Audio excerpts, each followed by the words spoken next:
મજાની વાતમાં આપનું સ્વાગત છે ને આપણી સાથે આજે જોડાઈ રહ્યા છે માર્કેટ એક્સપર્ટ સુनील सुब्रमण्यम અને હું છું ऑफकोर्स प्रीति दलाल। सर बहुत स्वागत है आपका CNBC विचार में।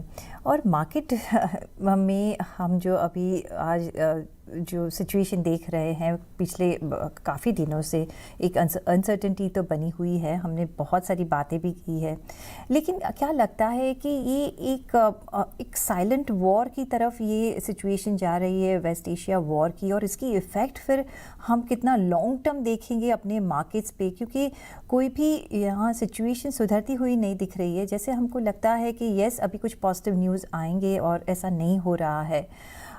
अगर ये लंबा चलता है जैसे कि यूक्रेन रशिया की तरह, तो मार्केट्स कैसे बिहेव करेंगे? तो भी थोड़े जिटरी रहेंगे कि आगे बढ़ने की कोशिश करेंगे? देखिए, मार्केट ने आप कह रहे हैं, मगर एक्चुअली चीज क्या है कि मार्केट में पिछले 3-4 दिनों से डीआईएस का पार्टिसिपेशन उतना नहीं रहा है because of the domestic earning season. नहीं तो आपने देखा कि एफआई की सेलिंग बहुत गिर चुकी है। पहले तो वो हर दिन 8-10 हजार बेच रहे थे, अब उसको कम करा के 1,000-2,000 कुछ दिन खरीदारी भी हुई थी। तो मेरा मानना है कि ये वॉर अनलेस इसके और एस्केलेट हो जाए, यानी एक ट्रूप्स ऑन द ग्राउंड लाए अमेरिका और झगड़ा के लिए, मैं नहीं मानता हूँ कि वॉर का इम्पैक्ट उतना है जितना कि अभी अर्निंग सीजन के ऊपर ध्यान ज्यादा है। एक करेक्शन जो हो चुका है उसमें वॉर को ज्यादातर डिस्काउंट हो गया मेरे ख्याल में। अभी भी देखिए मार्केट में रिएक्शन होता है, अर्निंग्स एक दिग्गज कंपनी एक सेक्टर में अर्निंग्स अच्छा किया तो एकदम सेक्टर में रुझान आती है, फिर एक नेगेटिव रिजल्ट आती है तो फिर वापस। तो एक्चुअली डोमेस्टिक इन्वेस्टर्स अभी मार्केट के ऊपर ध्यान अर्निंग्स के ऊपर ज्यादा दे रहे हैं, स्पेशली इंस्टीट्यूशनल इन्वेस्ट। और रिटेल मैंने देखा कि एडवांस डिक्लाइन अगर देखे कितने दिनों से एडवांस ज्यादा डिक्लाइन से है, मार्केट बहुत ज्यादा बढ़ नहीं पा रही है बिकॉज एफआईएस एब्सेंट है इन बड़े स्टाइल में। और डीआईएस भी जब तक अर्निंग सीजन का क्लैरिटी नहीं आता है, और 1-2 हफ्ते 3 हफ्ते लग जाएंगे उसके कारण।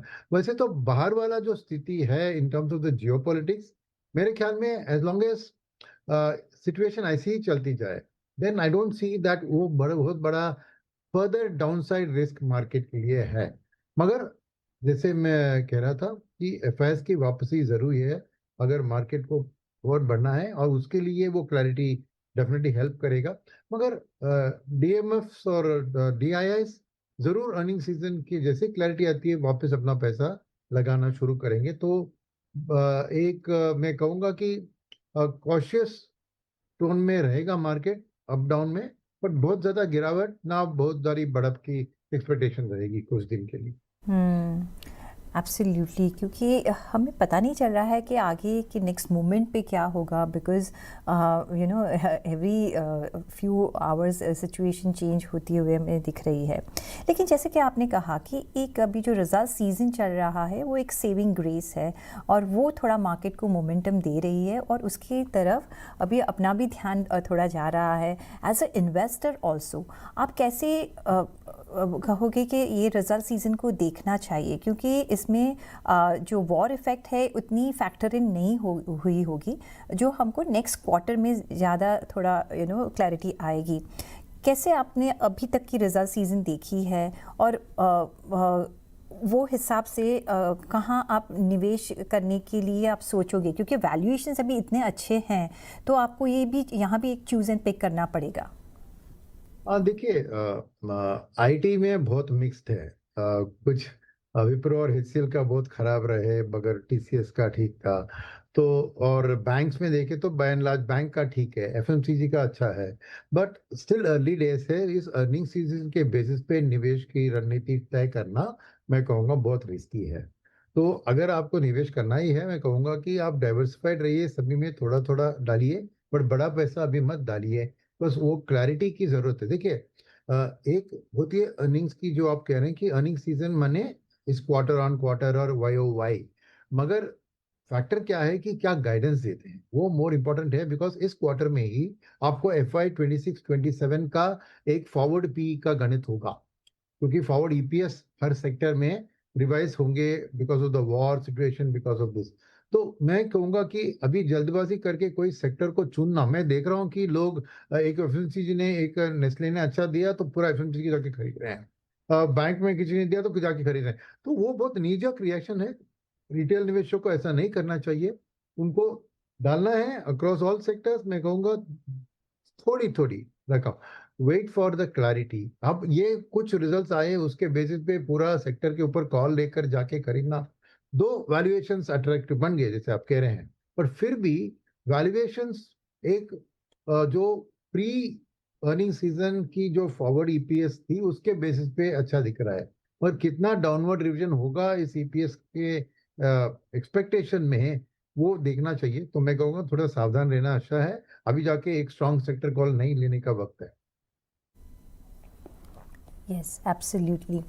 दूसरा जो हम फैक्टर ये मार्केट में देख रहे हैं, एक ऑफ कोर्स निराशा ही मिलती है वेस्ट एशिया वॉर की तरफ अगर जो न्यूज़ देखते हैं, क्योंकि कोई संधि नहीं हो रही है, लेकिन एक आशा जो हम देख रहे हैं कि वन डे वो वॉर ख़त्म होगा, राइट? और तभी जो मार्केट जो रिएक्शन देगा उसका हमें एडवांटेज लेना है, और उसके बाद हम अगर देखेंगे तो अपवर्ड ट्रेजेक्ट्री मोर है देन डाउनवर्ड्स। जो वो सिचुएशन का हमें फ़ायदा लेना है, और जब भी वैल्यूएशन अभी बहुत अच्छे हैं, कहाँ आप निवेश करने की सलाह दोगे? कहाँ रिस्क फैक्टर कम है, ग्रोथ वैल्यू ज़्यादा है, और वैल्यूएशंस भी कंफर्टेबल है? देखिए, मैं कहूँगा कि वॉर रिलेटेड जो भी इम्पैक्ट हुआ वो तेल के कारण हुआ है, और तेल का जो 95 के लेवल में आगे पीछे $5 इधर $5 उधर घूम रही है। अगर वॉर खत्म होती है फिर भी मैं देख रहा हूँ कि 80 तक ही तेल गिर सकता है। 80 से ज़्यादा अभी इमीडिएटली गिरेगा नहीं, क्योंकि जो डैमेज हुआ है इंफ्रास्ट्रक्चर को, गैस इंफ्रास्ट्रक्चर को, ऑयल वो को रीबिल्ड बनने में वक्त लगेगा। तो एक सप्लाई का सिचुएशन में आपको एक कमी रहेगी। तो इतनी तेजी से तो अब अभी बात करें कि $15 का ऑयल की प्राइस में गिरावट आ सकता है अगर वॉर खत्म हो गया, वो उतनी बड़ी चीज नहीं है in terms of the economy. One second is that अब तक गवर्नमेंट ने प्रोटेक्ट किया है रिटेल पब्लिक को इस वॉर के इम्पैक्ट से। डीजल और पेट्रोल में एक्साइज ड्यूटी ऑब्जॉर्व करके उन्हें कट करा के ऑब्जॉर्व किया, और अभी इलेक्शन का रिजल्ट में फर्स्ट वीक को आएगा। उसके बाद क्या गवर्नमेंट आके पास ऑन करेगी कुछ कॉस्ट इंक्रीज, बिकॉज वॉर के पहले हमारा था $70 के करीब, और अभी $95, वो भी $25 बढ़त है, मगर एवरेज कॉस्ट तो ज्यादा था। तो मेरा मानना है कि वॉर के क्लोजिंग होके मार्केट इमीडिएटली बाउंस होगा, ये सोचना भी गलत है। मार्केट बढ़ने के लिए हमारी अर्निंग सीजन से गाइडेंस अच्छी होनी चाहिए। ये समर में आपको कंजम्पशन की ग्रोथ कैसी होती है वो देखनी चाहिए, जीएसटी कट का इम्पैक्ट कैसे हो रहा है। तो मैं मानता हूं कि अभी भी focus even after the war domestic story पे होगी। तो इसलिए सेक्टर अगर आपको चुनना है तो मैं कहूंगा कि बीएफएसआई सेक्टर, कंज्यूमर सेक्टर, दो इनका आउट एक्सटर्नल फोर्सेस से ज्यादा इम्पैक्ट नहीं होता है, वहीं पे आपको रहना है। बिकॉज बाकी की जो चीज है, जैसे मैं कह रहा था, पेट्रोल के दाम और ये दाम वो जब वापस नीचे गिरेंगे उनमें 6 साल 1 महीना भी लग सकता है। जैसे कतार की गैस इंफ्रास्ट्रक्चर के बोल रहे कि 2.5 साल से 3 साल लग सकते हैं उनको रीबिल्ड करने में। तो the continuing impact of the war भी रहेगा कुछ क्षेत्रों में।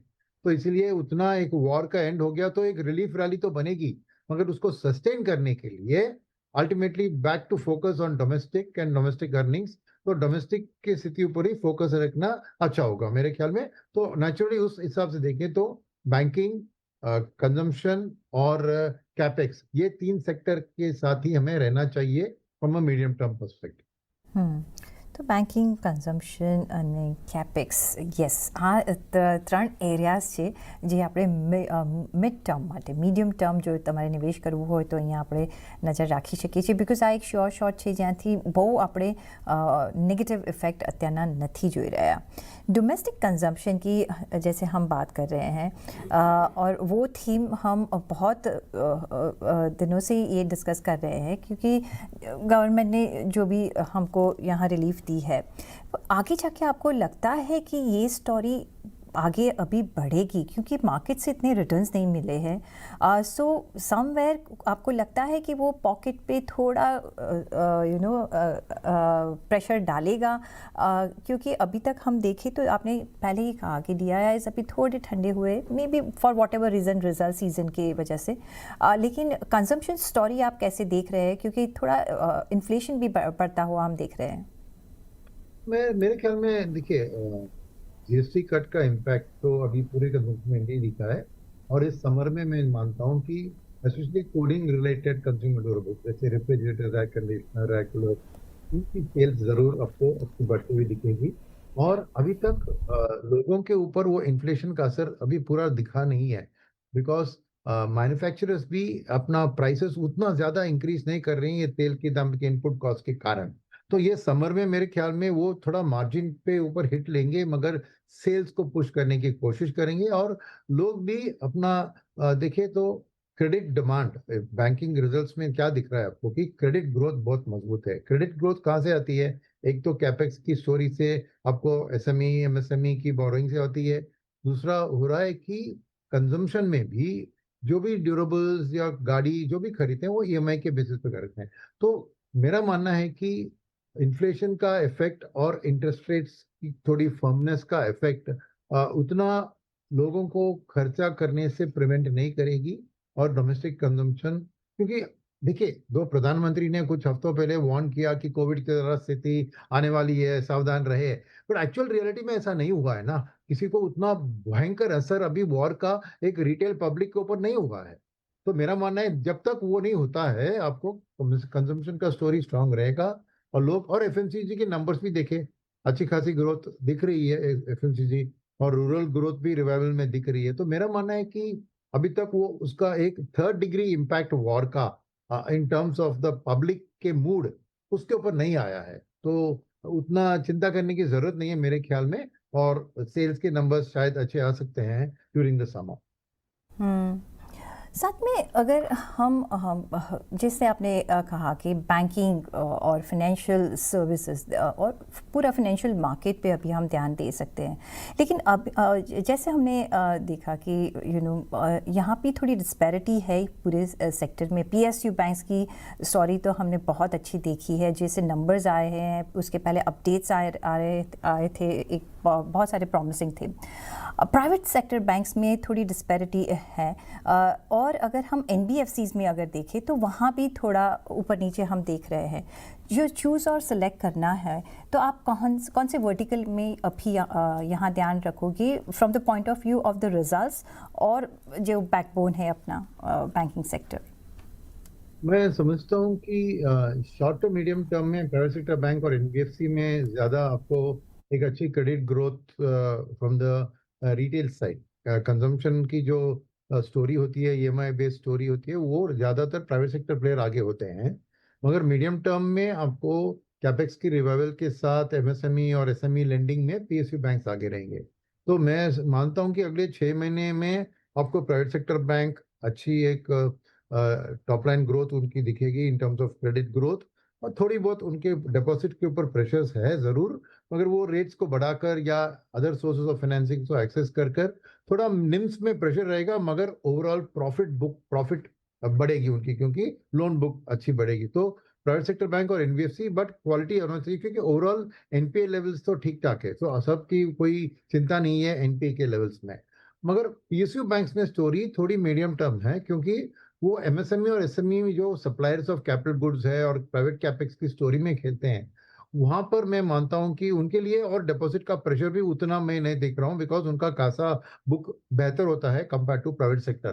तो लॉन्गर टर्म प्ले में अभी भी पीएसयू बैंक मैं मानता हूं कि आगे रहेगी। मगर अभी जो वैल्यूएशन गैप थी पहले प्राइवेट सेक्टर और पीएसयू में, वो थोड़ी नैरो हो चुकी है, उतना वाइड नहीं है। तो क्योंकि पीएसयू में अच्छा रैली हुआ है, साल डेढ़ साल का रिटर्न देखे तो पीएसयू बैंक अव्वल नंबर पे है in terms of past performance, क्योंकि डीआईएस को पसंद लगा वो स्टोरी और वो ज्यादा उधर खरीदारी कर रहे थे। तो मैं कहूंगा कि आपको डाइवर्सिफाइड रखे पोर्टफोलियो में, और शॉर्टर टर्म में आपको प्राइवेट सेक्टर बैंक और एनबीएफसी हाथ देंगे, और मीडियम टर्म में पीएसयू बैंक हाथ देंगे। ઓકે સો ડિવાઈડ કરવું પડશે over the sector short medium long term માટે અને એ પ્રમાણે આપણે ચૂઝ કરીશું लेकिन अगर अभी हम सिचुएशन देखें सुनील जी, लगता है कि इन्वेस्टर इन्वेस्ट करना चाहता है लेकिन मे बी थोड़ा घबरा रहा है, बाकी जो देख रहे हैं थोड़े वेट कर रहे हैं, और जैसे रिटर्न्स नहीं मिले हैं उनको ज़्यादा रिटर्न्स भी चाहिए। कौन से ऐसे एरियाज़ आप देख रहे हो कि वहाँ एक रिटर्न्स के हिसाब से अगर हमें चाहिए ज़्यादा रिटर्न्स, कि कोई ऐसे न्यू एवेन्यूज़ आपने देखे हैं, फिगर आउट किए हैं जो अपने पोर्टफोलियो को थोड़ा अल्फा दे सकता है? तो वो मैं कहूँगा कि अल्टरनेटिव एनर्जी का जो भी सिचुएशन है, चाहे वो ईवीज की तरफ हो गाड़ियों में, या फिर सोलार, या those kind of alternative energy में, क्योंकि ये वॉर ने क्या सिखाया कि तेल का दाम का इम्पैक्ट इंडिया के ऊपर बहुत असर है। तो एक बहुत बड़ा मूव गवर्नमेंट की ओर से भी इसको रिन्यूएबल एनर्जी की स्पेस में मैं बहुत बड़ा एक पुश देख रहा हूँ। और रिन्यूएबल एनर्जी की कैपेक्स की स्टोरी, नेचुरली वहाँ पे बिल्डिंग जो भी करना है, नए नए थिंग, और ईवी बैटरी स्पेस में भी, तो ओवरऑल रिन्यूएबल सेक्टर में मैं एक एक्स्ट्रा एफर्ट और कोशिश गवर्नमेंट की ओर से देख रहा हूँ, तो वो एक अच्छा सेक्टर है। सेकंड, मैं डिफेंस के अंदर मानता हूँ कि अब आगे वाले दिन में प्राइवेट सेक्टर डिफेंस का अच्छा होगा, because of the modernisation of the warfare. अभी मैन का कम और मशीन का ज्यादा इस्तेमाल होता है, जैसे ड्रोन्स और इस तरह।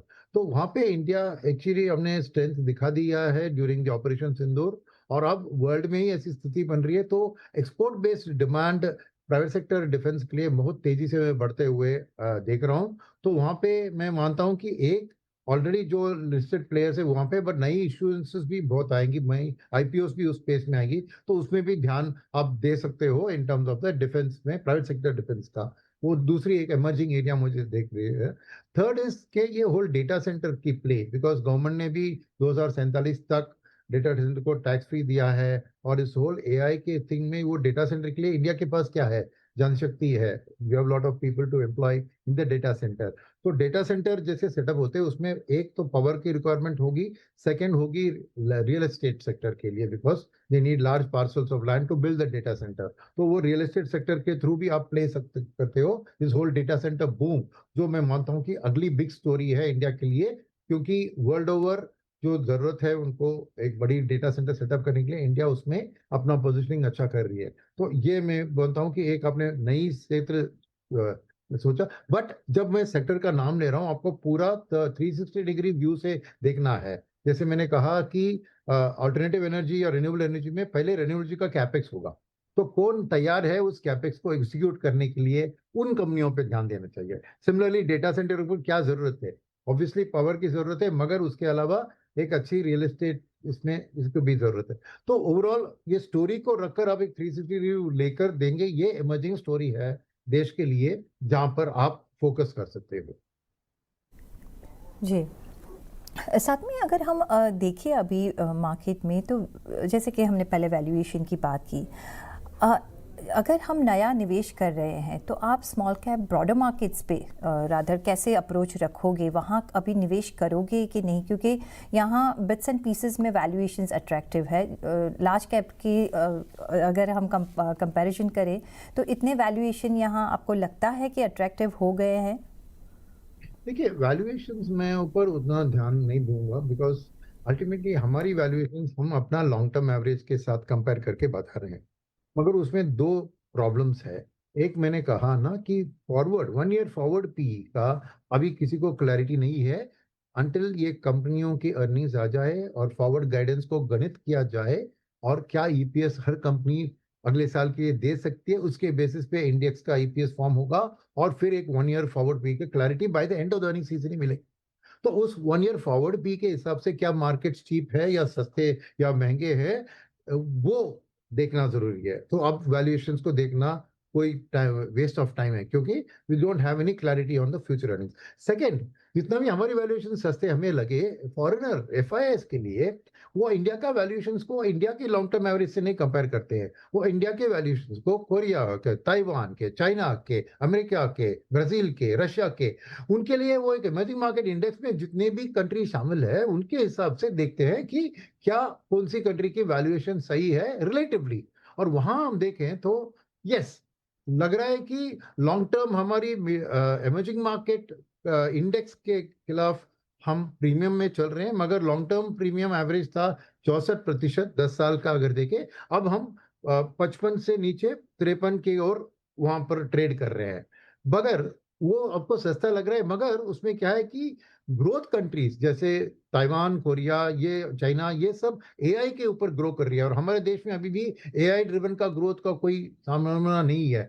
तो इसीलिए जब एआई रेडी हम नहीं हैं, जब तक हम नहीं दिखते वैसे, फॉरेनर्स के लिए हम first preferred country of choice नहीं रहेंगे, जितना भी हमारी long term average P premium से हम कम ट्रेड करें फिर भी। तो और सेकंड है, फॉरेनर्स भी देख रहे हैं कि इंडिया का जो फॉरवर्ड प्रीमियम है वो भी अर्निंग सीजन के लिए वेट करके फिर ही गणित करेंगे। तो अब वैल्यूएशंस को लेकर कोई भी डिसीजन लेना गलत होगा। You have to wait, earning season को खत्म होते फॉरवर्ड पी कैसे, फॉरवर्ड ईपीएस कैसे आता है, उसके बेसिस पे दोनों एफआईआईस और डीआईएस जज करेंगे और डीआईएस का जजमेंट होगा sector wise valuation, not the market valuation. DIIs के पास तो लोग पैसा दे रहे हैं, एसआईपी बुक अभी भी मजबूत है, 32,000 करोड़ है और पिछले महीने देखा आपने कि एवरेज से करीबन 30% हायर फ्लोस मिले, 30,000 एवरेज से 40,000 करोड़ मिला। तो लोग अभी भी भरोसा रख रहे हैं म्यूचुअल फंड के ऊपर, पैसा दे रहे हैं और डीआईएस को चॉइस नहीं है, खरीदना है थोड़ी महीने के लिए, थोड़ी दिन के लिए वो कैश रख सकते हैं, पर अल्टीमेटली उनको डिप्लॉय करना ही है। तो उनको वैल्यूएशन से कुछ लेना देना नहीं है। इंडिया हाई वैल्यू पे हो, पैसा आ रहा है तो पैसा डालेंगे, मगर कौन से सेक्टर में डालना या इंटर सेक्टर वैल्यूएशन के अंदर वो चुनेंगे। उसके लिए भी अर्निंग सीजन का रिजल्ट्स आना अभी जरूरी है और अभी बाकी है। तो मैं जैसे पिक्चर का डायलॉग बोलूं तो पिक्चर अभी बाकी है, इसका पूरा पिक्चर अभी क्लियर नहीं है। तो वैल्यूएशन के बेसिस पे किसी सेक्टर पे आज कॉल लेना मैं समझता हूं गलत है। बस 1 महीना 1.5 महीना का इंतजार कीजिए, क्लैरिटी आ जाएगी, तब आपको कौन सी सेक्टर सस्ती लग रही है, कौन सी महंगी लग रही है, तब आपको क्लैरिटी मिलेगी। अब बैठ के एक रिटेल निवेशक को, जिसके पास कोई टूल्स नहीं है वैल्यूएशन जज करने के लिए, ना वो कंपनी के पास जाके बात करता है और अर्निंग्स गाइडेंस, उसके पास कुछ टूल्स नहीं है, वो खाली टेक्निकल्स पे बेसिस पे कुछ करते हैं ना। तो मेरा मानना है कि अब खरीदना है तो धीरे धीरे छोटी छोटी रकम में पूरे मार्केट की डाइवर्सिफाइड पोर्टफोलियो में खरीदारी करें, चुने मत इन टर्म्स ऑफ वैल्यूएशन। जी, तो सिर्फ of course valuation based investment नहीं होना चाहिए, वो आप कह रहे हो तो यस डाइवर्सिफाइड एक પોર્ટફોલિયો આપણે રાખીશું અને ધીરે ધીરે એન્ટર કરીશું, એકી સાથે નહીં કરીએ, એક બાય ડિપ્સની રણનીતિથી ધીરે ધીરે એક સેક્ટર વાઇઝ આપણે અહીંયા નિવેશ કરીશું જેથી આપણે બધા સેક્ટરનો એક એડવાન્ટેજ લઈ શકીએ। On that note Sunil ji, बहुत शुक्रिया आपका हमारे साथ आज जुड़ने के लिए और आपके valuable viewpoints as usual हमारे साथ शेयर करने के लिए। અને એ સાથે જ મને પણ આપશો રજા, પણ જોડાયેલા રહેજો CNBC 50 સાથે। નમસ્કાર।